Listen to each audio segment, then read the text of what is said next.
Hey y'all, last year I planted my first vegetable garden by myself and it turned out just okay. This year I'm doing it again and I am not settling for just okay. I have called in the ultimate gardening expert and y'all are going to be so excited to see who he is.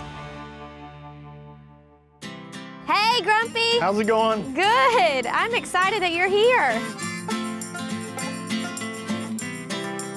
A great looking garden you got. Last year I did a summer vegetable garden, so this is the first time that I'm doing all these spring vegetables. Good thing is that the early cool season stuff is actually easier to grow. Last year I planted my potatoes right here and I was having to always step over my potato plants. I would say probably just do a little row like this up to about this point, and then you can have solid rows across the back and then have other ones going this way. Okay, I like that. Let's figure out what we're gonna put in first. Okay. These guys, you got a lot of cabbage here. I know, we might not need all of that. I hope you can eat cabbage, because cabbage is probably one of the most productive plants per square foot that you can have in the garden. It's actually one of my favorite vegetables. So the best thing to do is kind of plan where your rows are gonna be. Don't dig them yet and place them, and then you can go back and dig. That's about a good spacing for them.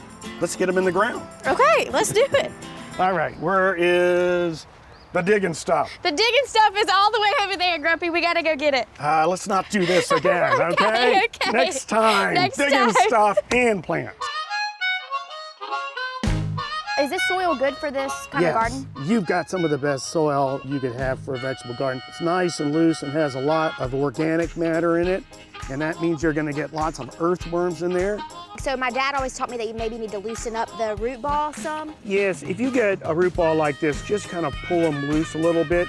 That was easy. It just takes like 2 seconds to plant 5 cabbage plants. All right, so what's the next thing we wanna? I have some collards and I also have this Savoy cabbage. If we're gonna do collards, they're gonna get kind of big. We could do a row down that side or something. You wanna leave them a good amount of space between the plants, and they're gonna be here until the fall. We wanna give them a lot of space.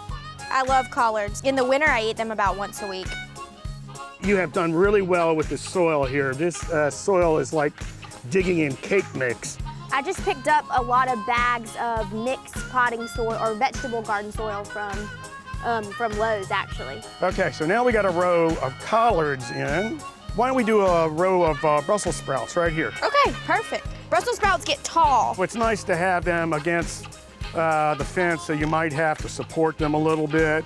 Leave about as much space as you did with the collards. I'll start on this end. Y'all, this has taken less than 5 minutes and we have about 15 plants in the ground right now. It's so easy.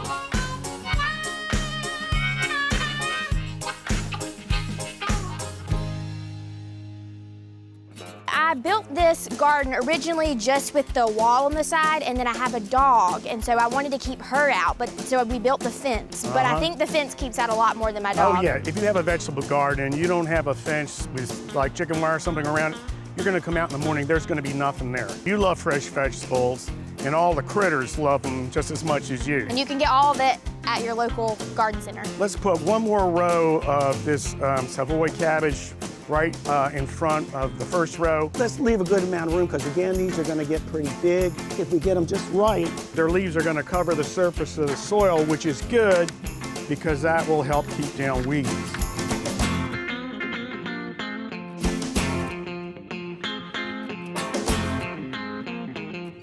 All right, so when we've got that, let's figure out where we don't want to plant. Let's give you a path in the middle, say something like that. Just mark it out so we know that you can walk in there and not be stomping on any plants. You want to do like 3 or 4 broccolis in there? About how far apart? At least 8 inches apart. Okay, let's get those in the ground. I always had a garden when I was growing up, and one of my favorite things to do was go out to the garden and eat the raw broccoli. It sounds crazy, but it's more broccoli tasting when it's fresh from your own garden. Now, you know what would be good in front of these, because they have kind of a bluish green color. How about we do some bright green lettuces? I like that. Yeah. See, y'all, Grumpy thinks about the colors, not just the plants, too. I love it. It's a work of art.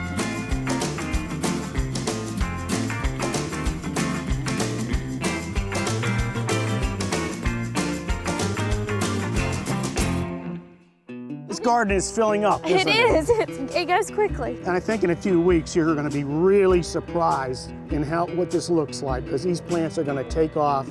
They're really going to look good. It's just the beginning of spring. Is there anything with any of these that I need to be worried about if it frosts? Not with a light frost. Now, if it goes down to 20 degrees, you might want to cover up your lettuce plants. But Okay. other than that, I wouldn't worry about it. I'm praying. No frost. Prayer is good for a garden. Why don't we do some onions in here Okay, I like that. on this side? These are onion sets. That's right, little kind of baby onions. Keep in mind how big that is. Okay. So you want to leave enough space between these plants so that each one of these can grow something like that. Now, let's do your potato plants. Not too many, because they get big. Right. Let me just space these out real quick. Okay, so tell me about, I think you have to do them deep, right?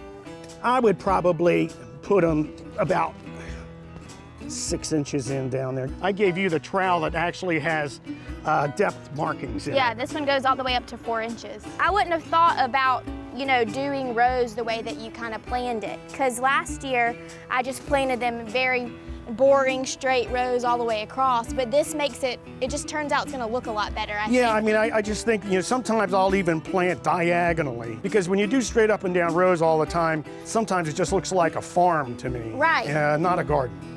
I love having the pansies in here. You just don't think about putting flowers and color into a vegetable garden. I always like to have a few flowers in there, because a lot of people, they won't plant a vegetable garden, or some homeowners association won't even let you have a vegetable garden because they think vegetable gardens are all ugly, and that's not true. It doesn't have to be that way. It's kind of a finishing touch. I have these red Oh, lettuces.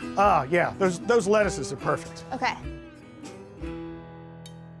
You gotta remember not to plant them on top of the potatoes. All right, you start on your end and I'll start on mine. This is the last thing in the garden. This went by so quickly. Well, I think if we sneak our way out of here without stepping on anything, like I say, you're not gonna believe, come back in a couple weeks, what this is gonna look like. Now we need to water everything. Now you could take a watering can and go around and water every single... I don't have time for that. No, who does, right? So just get yourself a hose, not like a fire hose. You're not blasting these things out of the ground. Make it like it's a natural rainfall. So you're watering all the soil equally, not big puddles here and dry spots there. All right, Grumpy, now that we're done up here with my vegetables, I want to see what you can do down there in my herb garden. We're gonna get down there and I'm gonna let you, the expert, tell me what to do, so. It's a lot of pressure. I know, well, I think you can do it. All right, let's head on down there. Okay. Oh, before we head down to the herb garden, I want you to take a look at this peach tree. Last year, even though it had a lot of peaches, there were worms everywhere. Now, I hate to say this.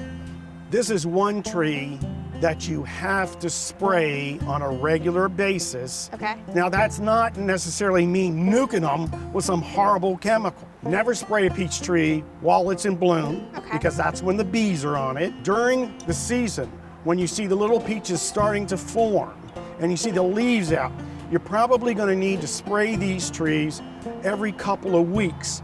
Now, say you don't want to get, a separate insecticide, a separate fungicide. You can get something at the garden center, it'll just say home orchard spray. Okay. It's all there, and you only have to spray once every couple of weeks with that. 2-for-1 deal, I like that Yeah, one. that's right. I bet Southern Living, we're gonna link all that stuff in the description, right? So if you're watching at home, don't worry if you didn't catch everything that Grumpy said. I promise we got it all there for you.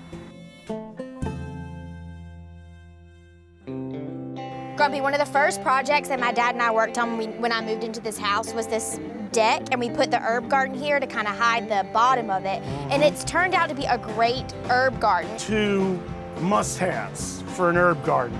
You gotta have sun, and you gotta have good drainage. We've laid out all the plants. Now, we don't have just herbs in here. We also have some fruit plants. Let's start off with what's in front here, the strawberries. And the reason I like to put these in a raised bed is because when the berries form, they can kind of like hang over this edge, which makes for easy picking, and it keeps them out of the reach of a lot of critters. It takes a lot of plants to be able to get the amount of strawberries that you want to eat, you know? That's right. And they don't all ripen at the same time. You can't have everything. You can't have your cake and eat it too. All right. So we got our strawberries in. Should we work all the way back? Do cilantro? Cilantro is basically a cool weather plant. Right. So when it gets hot, it's gonna disappear. That's fine. So we need to get it in now. Cook everything with cilantro now. These here are sugar snap peas. They are gonna climb. They're gonna send out these little tendrils and runners, and they're gonna climb up this railing here. How far away from the wall do I need to be going? I think you can put them right up to the edge. Okay. I love basil, and I would say to anybody, you don't think you're an expert gardener and you've never tried to grow herbs before, try basil. It is the easiest herb to grow and the most productive. And the tastiest Oh, in yeah. both of our opinions, right? Yeah. What have we here? We have some dill. This is one of my favorite herbs. The other thing that's interesting about dill, you're gonna have butterflies around this. Swallowtail butterflies, they're caterpillars, love dill. All right, I might just let him have at it. Yeah. Chives, if people have never grown chives before, they really need to try, because not only are they easy, but they also have really beautiful pink flowers. In terms of a flowering herb, there's nothing prettier than chives. Now, do you need some sage advice? Yes, I do. He's making garden puns, y'all.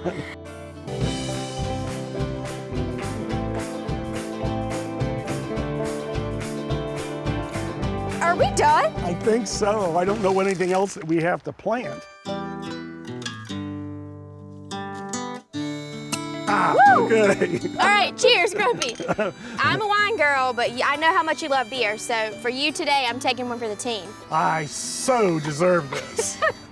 We had so much fun planting. I'm so excited about everything that we planted today. If you like what you saw today and you want more Grumpy Gardener, be sure to look at Southern Living Magazine, southernliving.com. Grumpy even has his own Facebook page that he talks on every day, I'm pretty sure. That's right. Oh, and I've also got a new Grumpy Gardener book. Y'all. It's available in every fine bookstore in the entire world. If you want to see more Hey Y'all, be sure to like, comment, subscribe, and share. And if you're watching on YouTube, Grumpy, tell him, click the bell. Ding dong. Ding dong, click the bell. All right, bye y'all. Cheers.